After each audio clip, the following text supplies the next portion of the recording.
Welcome back, guys, to yet another episode in the WoW Token Challenge for the Barrens, staying locked away in the zone. We cannot leave until we earn a WoW Token. We are, of course, at episode 2, and in this episode, we're going to be discovering a lot of different farms, testing a lot of farms, and also trying out a bunch of different stuff, and of course, making a ton of gold while we are at it. As always, for every single episode, I will be doing a 2 months of game time giveaway. All you have to do is you have to like the video and then type a comment down below about something you're currently enjoying in World of Warcraft or another game. I'd love to yap about something in the comments, so make sure that you go ahead and do that. And also, make sure to check the pinned comments because that is where I post the winners from the last episode. Thank you guys again for watching, and let's get straight into the episode. Something that I said that I was going to do in the last episode is that I wanted to check whether or not it would be worth it to swap around mining and herbalism so we could actually get some of the crafting professions and craft with these materials that we're collecting.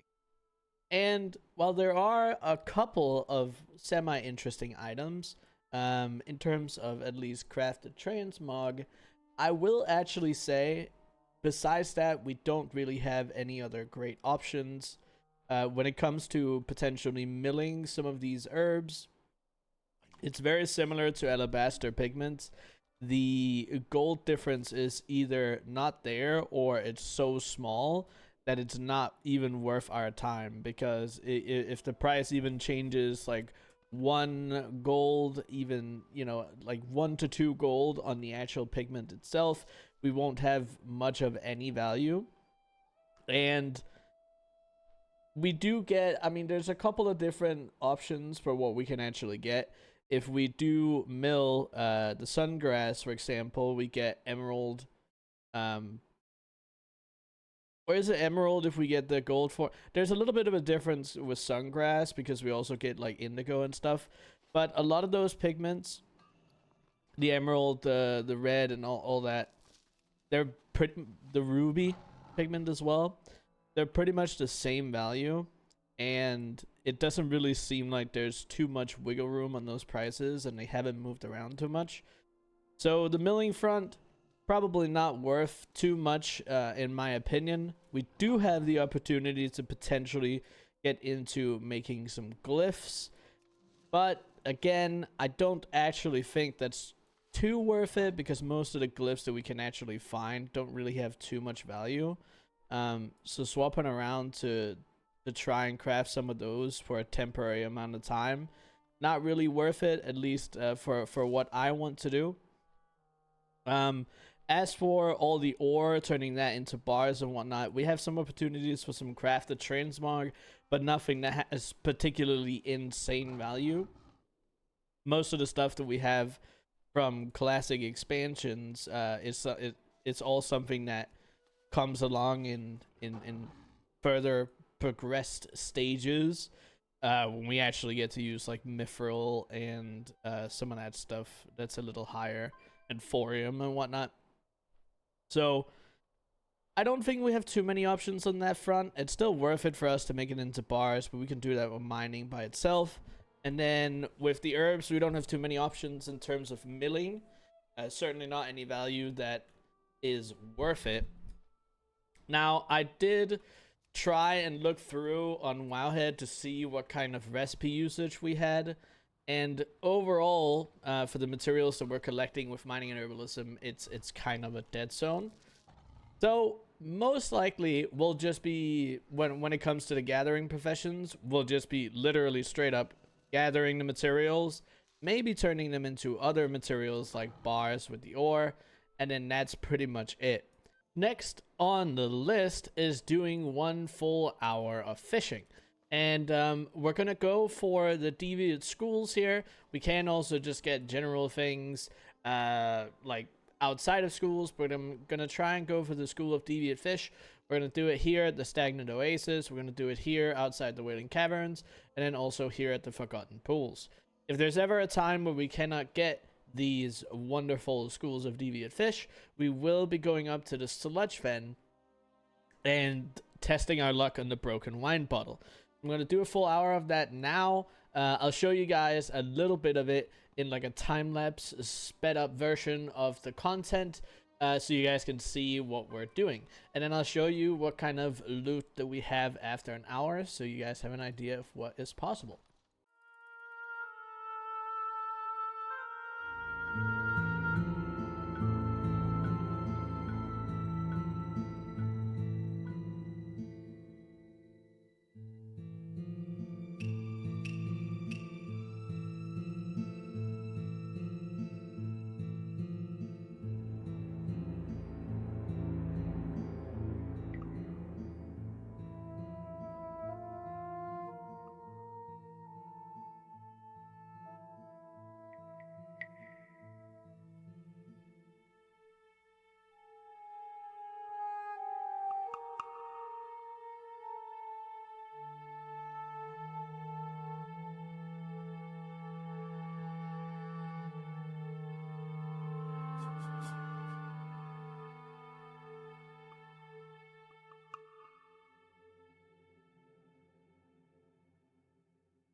We successfully did a full hour. The reason why it only says 27 minutes here is because halfway through I disconnected, so that's a little unfortunate. But we have about an hour's worth of not only tightly sealed trunks, but also deviate fish. Now, as with deviate fish, we got 147. This could be a little more if all we did was just purely the schools. But every once in a while, I did take a little fly up here to the sludge fen, do a couple of minutes there. So I think I probably spent somewhere between 5 and 10 minutes on that at the sludge fen.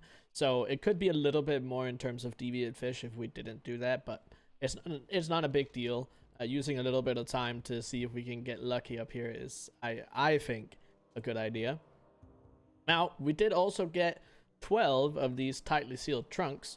So if we take that total value, it's about 2,700-ish in deviate fish. And then out of these, you know, that all depends. What I wanted to do, start the loot appraiser. Because then this way, if we get anything of like particular value, we can see if there's something good. Right now, we don't seem to get too lucky. But it is extra value. Green. Nothing too crazy. Out of what we got here, we got one recipe, rugged leather pants, a couple hundred gold. Then we also got a green that's worth pretty much nothing. Decent sell rate. But outside of that, we got a couple other materials. You know, we got some light leather, got some medium leather as well, bolts of linen cloth, bolts of woolen cloth. And that's about it, I think. I don't... Did we get any other materials? I don't think we did. So, they don't... I mean, here's the thing about those trunks. They have a couple of decent transmog items that would be nice to get. And then also getting a couple extra materials on top is nice. But it's maybe, what, 100 gold or something like that? So, we got 2,800. We'll just call it 2,800 if we don't count the green and the recipe. About 2,800. So... is it that good? No. I would say when it comes to the deviate fish here, I think it's a little bit, like, lackluster. If you compare it to the other gathering opportunities we have, it's a lot better to do mining and herbalism. However, I will still every once in a while do a little fishing because it's just chill. And then we'll try more for the sludge fen as well. But... I would assume if all we did was just purely deviate fish, we'd probably get like 3,000 gold an hour. Maybe a little bit more. So it's, you know, I mean, for the zone that it's in, and you compare it to the other gathering opportunities we have, it's not terrible. But it's not what we will be spending a whole bunch of time on compared to some of the other things. I have made a decision. We've cleaned out our bags, posted what we farmed on the auction house, and I have decided And what we're going to do is I'm going to pick up chanting for the purposes of disenchanting, and I'm going to pick up skinning. Now, my plan is to try some of the open world farms that I've been thinking about trying while we actually level skinning. And then also, whatever we get in terms of low value greens, we also have a couple that will expire from the auction house. We'll start disenchanting those. That is what we're going to do. The reason why I want to get skinning and enchanting in particular is because when we start farming dungeons, well, in particular Wailing Caverns, since that's the one we're going to start with, in here, there's a lot of mobs that we can kill that you can skin. Obviously, there's also some herbs and some ore in this dungeon, but we're not trying to spend too much time per run. Like, we're trying to make it like somewhat fast. And then also we can skin the mobs in there and their elites, so they have, as far as I remember, a little bit of a higher chance for particular types of leather. Even if they don't, I still think skinning is a good choice. And then of course we have enchanting, because all the blues that we're going to get, we're going to want to probably disenchant those for extra value. So we're going to pick up skinning now and enchanting, and then I'll fly around to some of the open world farms. I want to try and kill just regular mobs around the place. There's a bunch of like super localized areas, both in the northern parts of the Barrens and the southern parts, and then also some of the Corkron settlements, like the ones that they added a little bit after Cataclysm, like some of these. I want to go there as well, because as you remember from the last episode, we actually found out that not only can MUP materials drop from them, but there's also some of these that are supposedly unaffected by the loot drop, well, the world drop loot issue that's going on currently. One that's heavily affecting a place like the Sludge Fen. So I want to try that out, and after we've done that for a little bit and we've leveled up skinning a decent amount, we will be venturing into the Wailing Caverns, because I also don't want to wait too long with going into dungeons, because the transmog that we get out of these dungeons, it also has to sell. So want to do that first, and then when we have, I want to say, like a considerable amount of stuff from Wailing Caverns and eventually Race of Crawl as well, then in the meantime, while we wait for transmog to sell, we'll get back to gathering, and that will most likely be mining and herbalism again. Or maybe potentially we continue enchanting and skinning if it's really good, because I don't actually know. This is also why I kind of want to test it out.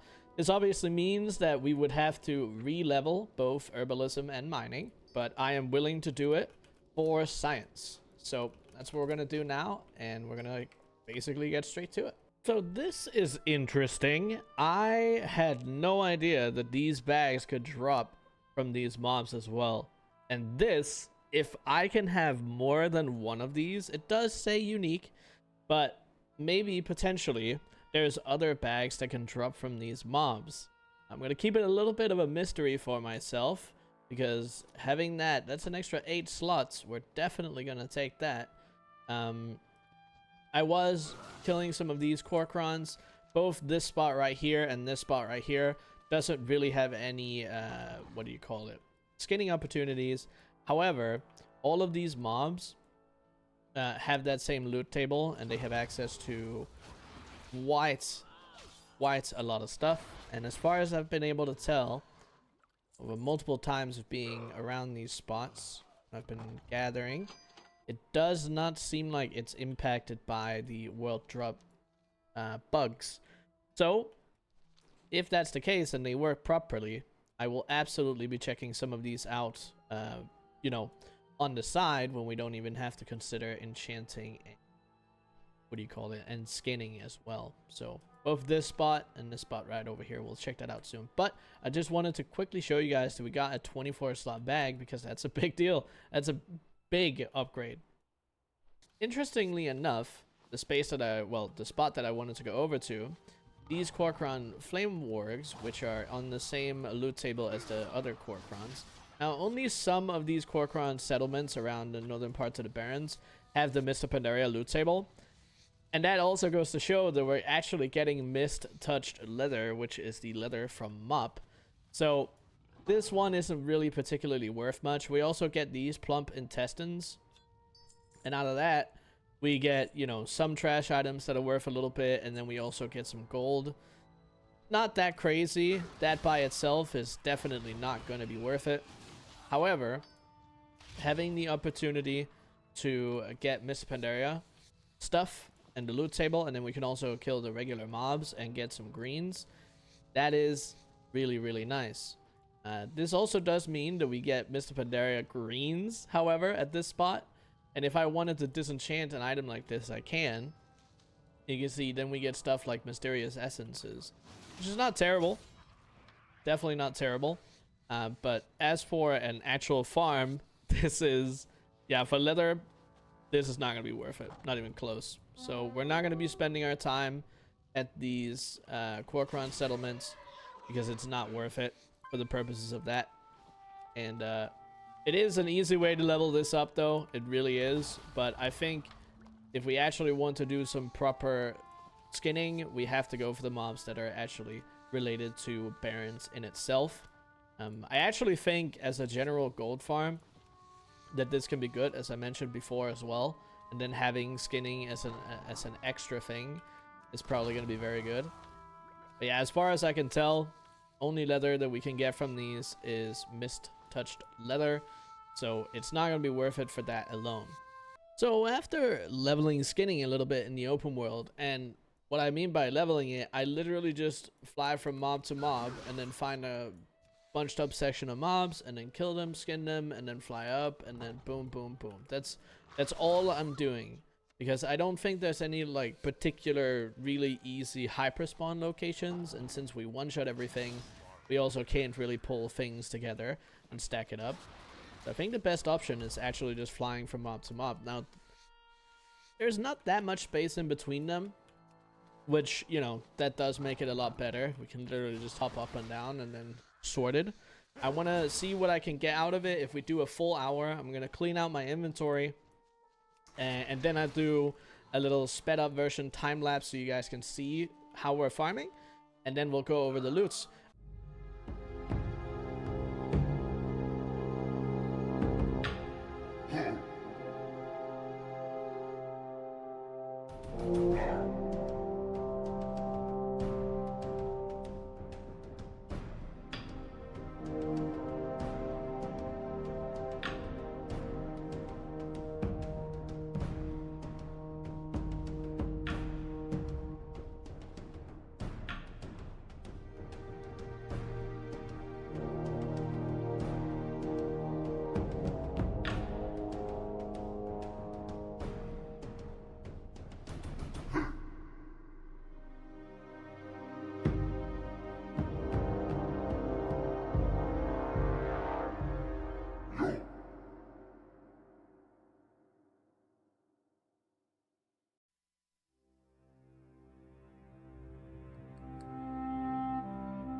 We have done a full hour of running around in the open world and killing a bunch of mobs and skinning them.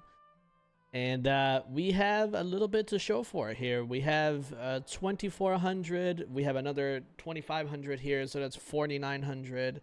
And we'll just call this plus another 1,500. So we're talking 6,500. And then this here is somewhere between 800 and 1,000. So we're, what, a little over 7,000? Was that it?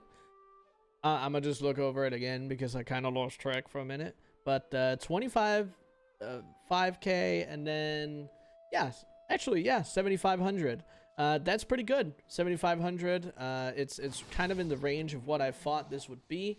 This is obviously considering the lion meat as well, but in the process of farming in this hour, we actually have been able to sell some of the stuff that we farmed previously, so it seems like they are actually not too hard to sell at the prices on the auction house.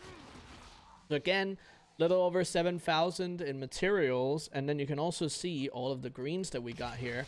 Now, if you look closely, if you can see it, it says 329,000 up here for the gold per hour. Obviously, it's not that high. It is that high because of some of the regional values on some of the things that we have looted. So it's a little out of proportion, and obviously that doesn't fully count. But we've gotten a couple of decent, what do you call them? A couple decent greens. There's this one in particular here, the Slayer's Slippers. We also got some of the pants, I believe, previously. But still, we got a couple of greens. We also got a necklace here. This is something that I would disenchant because necks of this level are just it's almost impossible to sell.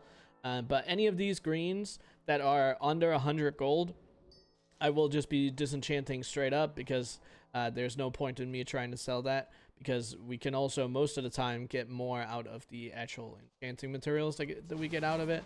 So that's kind of the plan.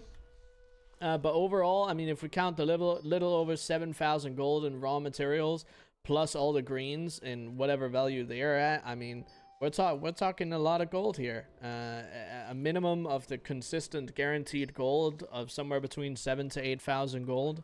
And then obviously all the greens on top for whatever they amount to, right?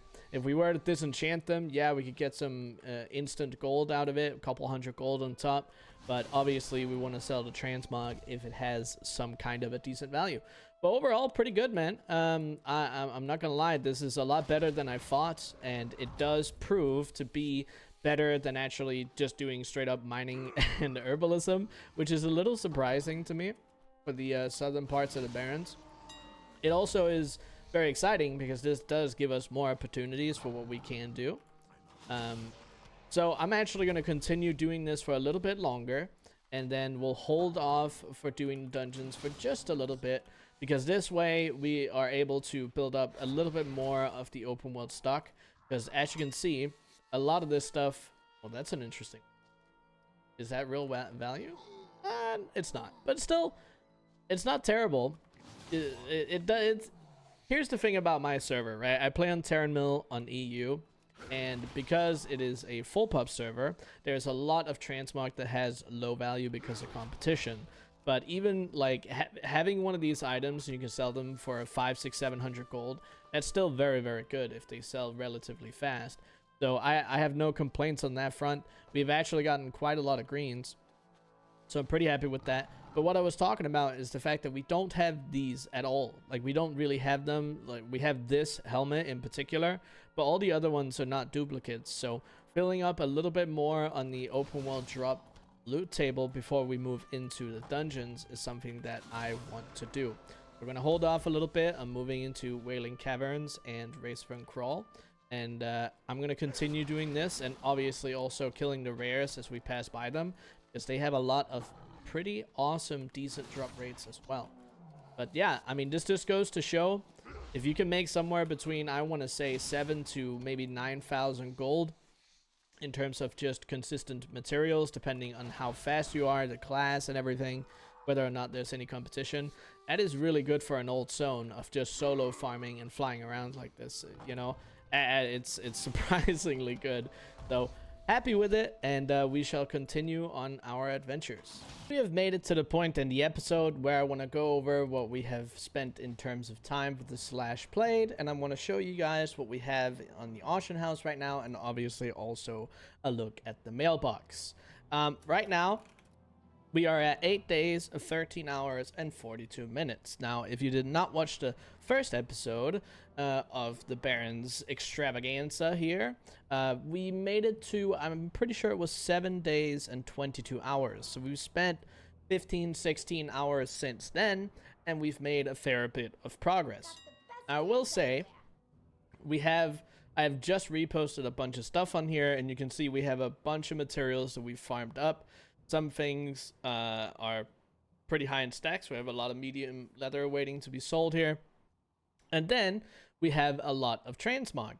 You can see we still have the fire main leggings, but you can see we've built up the amount of stock that we have by quite a lot.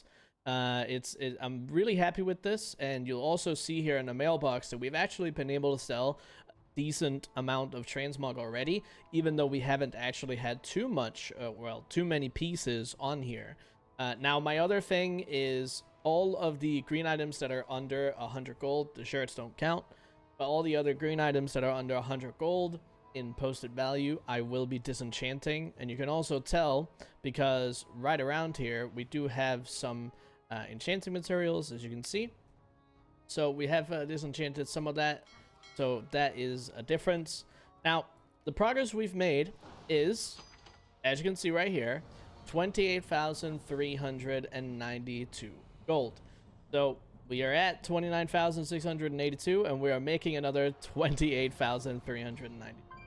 So over the course of, you know, those 15, 16 hours, that number isn't particularly crazy, but I will say that we've done a lot of exploration, a lot of testing in that period.